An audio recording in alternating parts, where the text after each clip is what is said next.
আজকে করে দেখাবো কাঁচা আমের আমসত্ত্ব, একদম দোকানের মতো। আর দেখো তার জন্য আমি নিয়ে নিয়েছি 3টে কাঁচা হিমসাগর আম। নমস্কার বন্ধুরা, ডালিয়া ডেইলি ব্লগে স্বাগত জানাই।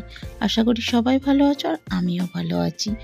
আর দেখো এখানে আমগুলোকে আমি একটু মোটা মোটা করে কেটে নিয়েছি। কোনো শেপের দরকার নেই, যেমন হোক আমগুলো কেটে নিলেই হবে, কারণ এই আমগুলো একদম আমি সেদ্ধ করে নেব। আর এখানে অল্প জল আর লবণ দিয়ে আমি আমগুলো সেদ্ধ করে নিচ্ছি। আর এখানে দেখো আমগুলো একদম সেদ্ধ হয়ে এসছে, কারণ এই আমগুলোই এখনও আটি তৈরি হয়নি। আটি হয়ে গেলে আমের একটু ছিবড়া হয়ে যায়, আর সেই আমের আমসত্ত্ব বানানো একটু সমস্যা হয়। আর এই কচি আমের আমসত্ত্ব বানালে খুব সুন্দর হয়, তো সেই কারণেই আমি এই আমটাই ব্যবহার করেছি। আর দেখো আমগুলো একদম সেদ্ধ হয়ে এসেছে, জলটাও অনেকটা টেনে গেছে। তো এখন আমি এই আম থেকে ছিবড়াগুলো বাদ দিয়ে শুধু শাঁসটা বা পালটা বার করে নেব। আর তার জন্য একটা নিয়ে নিয়েছি ছোট সাইজের স্ট্যানার। তার মধ্যে আমের ওই পালটা দিয়ে আমি খুব ভালো করে আমের পুরো শাঁসটা বার করে নেব, আর বাকি ছিবড়াগুলোকে ফেলে দেব। তো দেখো এখানে আমি একটা চামচের সাহায্যে, আর যেহেতু আমার ফোনের স্ট্যান্ডটা একটু সমস্যা হচ্ছে, হাতে ধরেই আমার ভিডিওটা করতে হচ্ছে, সেই কারণে একটু অসুবিধা হচ্ছে। আর এখানে দেখো আমের পালটা আমি পুরোপুরি বার করে নিয়েছি। আর এখানে বসিয়ে দিয়েছি ছোট্ট একটা প্যান, যার মধ্যে আমি আমসত্ত্বটা বানাবো। আর এখানে যে আমের পালটা বার করে নিয়েছি সেটাই আমি দিয়ে দিলাম। আর গ্যাসের ফ্লেমটা আমি মিডিয়ামে রেখেছি, কারণ খুব বেশি হাই করে দিলে তলা থেকে ধরে যেতে পারে। আর এখন অনবরত এটাকে আমি নাড়তে থাকবো। দিয়ে দেবো এর মধ্যে চিনি। আর বাটিটা দেখো পুরোপুরি একদম পরিষ্কার করেই আমি নিয়ে নিয়েছি। আর 3টে আমে আমার এতটা পাল্প হয়েছে।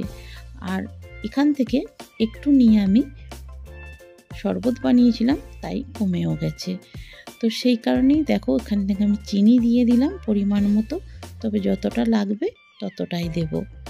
আর কালারটা একদম পুরো দোকানের মতো আসবে কি করে সেটাও দেখে নাও।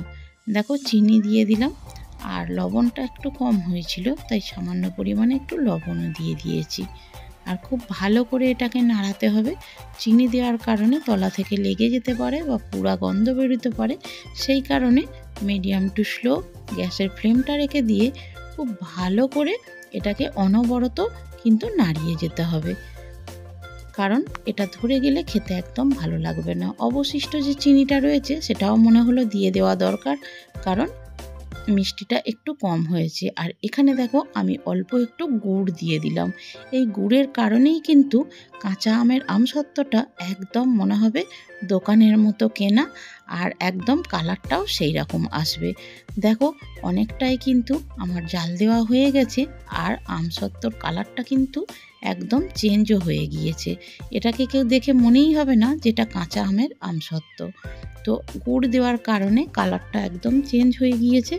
আর এই পর্যায়ে তোমরা চাইলে গুড়ের বাতাসাও ব্যবহার করতে পারো, সেক্ষেত্রেও কিন্তু কালারটা এরকম আসবে।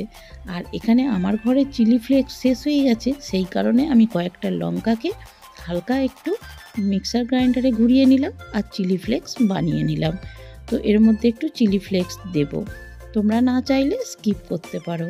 আর দেখো এখন আমার আমসত্ত্বটা কিন্তু অনেকটাই হয়ে এসছে। আর এটাকে কি করে বুঝবে? যখন দেখবে খুন্তিতে উঠে একটা একটা করে ফোঁটা ফোঁটা পড়ছে, তখন ভাববে এটা হয়ে গেছে। আর সাইড থেকে দেখো জলের কোনো চিহ্ন নেই। আর এখানে আমি দিয়ে দিলাম অল্প একটু ভেজে রাখা জিরে, যেটাকে আমি আগে থেকে ড্রাই রোস্ট করে গুঁড়িয়ে রেখেছিলাম। এটা দিলে স্মেলটা বা টেস্টটা খুব ভালো আসে। তোমরা না পছন্দ না করলে নাও দিতে পারো। আর আমি একটা কাঁসারের থালা নিয়ে নিয়েছি, সেই থালায় দিয়ে দিলাম একটু সরিষার তেল। আর তেলটাকে খুব ভালো করে থালাটায় চাড়িয়ে নিলাম। এবার আমি পুরো আমের পালটা এর মধ্যে দিয়ে দেব। আর দেখো হয়ে গিয়েছে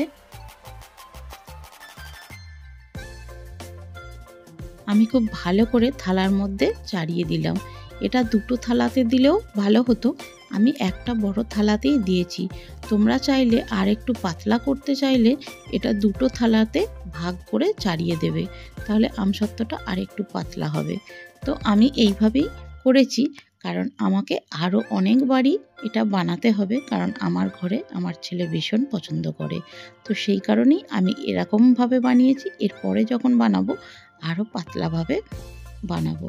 তো দেখো হয়ে গেছে, আর একটু ঠান্ডা করে নিয়েছি। এবার আমি এটাকে কেটে তোমাদেরকে দেখাবো যে কেমন হয়েছে। আর দেখো একদম কিন্তু উঠে যাচ্ছে, বেশি তুললে হয়তো ভেঙে যেতে পারে, কারণ এই মাত্রই হয়েছে, জাস্ট একটু ঠান্ডা হয়েছে। আর একদম পারফেক্ট হয়েছে, কালারটাও ভীষণ সুন্দর এসেছে। তো এখন আমি এটাকে কেটে নেব। আর এটা স্বাস্থ্যকর, কারণ আমরা যেগুলো কেনা খাই সেগুলো একদম পিওর আম দিয়ে তো সবসময় তৈরি ওরা করে না, অনেক কিছুই তার মধ্যে থাকে, ভেজালও থাকে। আর ঘরের বানানো তো তোমরা সবাই জানো নির্ভেজাল, এর মধ্যে কোনো রকমই কোনো কেমিক্যাল বা কোনো কালার, ফুড কালার আমি কিছুই ইউজ করিনি। আর দেখো আমসত্ত্বটা কত সুন্দর হয়েছে। আমি এইভাবেই পিস পিস করে এটা একটা কন্টেনারের মধ্যে রাখবো। আর এটা রোদে দেওয়ারও কোনো প্রয়োজন পড়ে না, তোমরা চাইলে এটা ফ্রিজে 1 বছর স্টোর করে রাখতে পারো। আর আমার ঘরে এটা বেশি দিন থাকবে না, কারণ আমার ছেলে এলেই এটা শেষ হয়ে যাবে, কারণ ও ভীষণ ভালোবাসে। আর দেখো কত সুন্দরভাবে উঠে যাচ্ছে। এটা আর একটু পাতলা হলে তোমরা রোল করে রাখতে পারবে। আমি একটু মোটা বানিয়েছি, আমি আমসত্ত্বর মতো পিস করে রাখবো বলে। তো কেমন লাগলো ভিডিওটা অবশ্যই তোমরা কমেন্ট করো। আর এই আমসত্ত্বর রেসিপি কেমন লাগলো সেটাও জানিও। এই সিজনে তোমরা হয়তো অনেকেই অনেক রকম আচার করবে, আমসত্ত্বও করতে পারো। তো আমি যেভাবে করি সেটাই তোমাদের সাথে শেয়ার করলাম। আর কেমন লাগলো অবশ্যই কমেন্ট করো। যারা নতুন আমার ভিডিও দেখছো তাদের অনুরোধ রইল, ভালো লাগলে অবশ্যই আমার চ্যানেলটি সাবস্ক্রাইব করো। আর পুরনো বন্ধুদের অনেক ভালোবাসা, অনেক ধন্যবাদ। আর দেখো আমি সবগুলো কেটে নিয়েছি, আর আমসত্ত্বটা কতটা পারফেক্ট হয়েছে আর কত সুন্দর কালারটা এসেছে। এটা চাইলে তোমরা রোদেও দিতে পারো, নাও দিতে পারো। তো আমি একটা কাঁচের কন্টেনারের মধ্যে ভরে দিলাম। এবার এটাকে আমি ঠান্ডা করে ফ্রিজে রেখেও দিতে পারি, আবার চাইলে রোদেও দিতে পারি। তো আজকে এই পর্যন্তই বন্ধুরা, আবার দেখা হবে একটা অন্য ভিডিওতে। ততক্ষণ